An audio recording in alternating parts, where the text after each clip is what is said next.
Special 7 days ન્યૂઝમાં આપનું સ્વાગત છે। વડોદરાના સરસિયા તળાવ વિસ્તારમાં સરકારી જમીન પર વહીવટીતંત્ર દ્વારા મેઘા દબાણ હટાવો ઝુંબેશ હાથ ધરાઈ। પોલીસના ચુસ્ત બંદોબસ્ત વચ્ચે ગેરકાયદેસર બાંધકામો પર ફરી વળ્યું બુલડોઝર। વડોદરા શહેરના સરસિયા તળાવ વિસ્તારમાં વહીવટીતંત્ર દ્વારા સરકારી જમીન પર ખડકાયેલા ગેરકાયદેસર દબાણો દૂર કરવાની મોટી કાર્યવાહી હાથ ધરવામાં આવી છે। લાંબા સમયથી સરકારી સર્વે નંબર પર ગેરકાયદેસર રીતે કબજો જમાવીને ઊભા કરવામાં આવેલા દબાણો પર વહીવટીતંત્રનું બુલડોઝર ફરી વળ્યું હતું। શહેરના મધ્યમાં આવેલી કિંમતી જમીનને ખુલ્લી કરવા માટે તંત્ર દ્વારા આકરા પગલાં લેવામાં આવે છે। આ કામગીરી દરમિયાન કોઈ અપ્રિય ઘટના ન બને તે માટે સ્થાનિક પોલીસના ઉચ્ચ અધિકારીઓ સહિત પોલીસનો મોટો કાફલો ઘટના સ્થળે તૈનાત કરવામાં આવ્યો હતો। દબાણ નિરોધક શાખાના અધિકારીઓની પ્રત્યક્ષ હાજરીમાં કામગીરી સુનિયોજિત રીતે પાર પાડવામાં આવી હતી।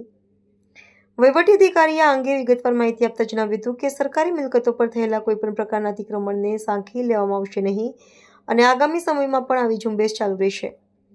સ્થાનિક જનતા અને સામાજિક સંગઠનો દ્વારા સરકારી જમીન પરના દબાણો હટાવવાના નિર્ણયને આવકારવામાં આવ્યો છે।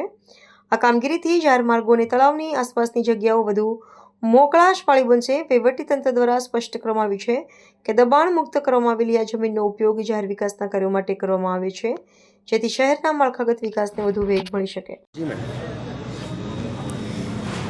વડોદરા શહેરના સરસિયા વિસ્તારની પાસે આવેલા ચાંદ બેકરી જે ગલી છે એમાં સરકારી જગ્યા ઉપર જે અનધિકૃત દબાણ થયેલું છે, પરમેનન્ટ દબાણ થયેલું છે, એને ડિમોલિશનની કાર્યવાહી હાલમાં ચાલી રહી છે।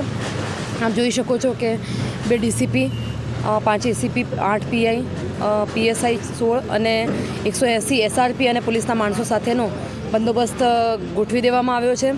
સાથે સાથે ડ્રોન્સ દ્વારા પણ સર્વેલન્સ કરવામાં આવી રહ્યું છે।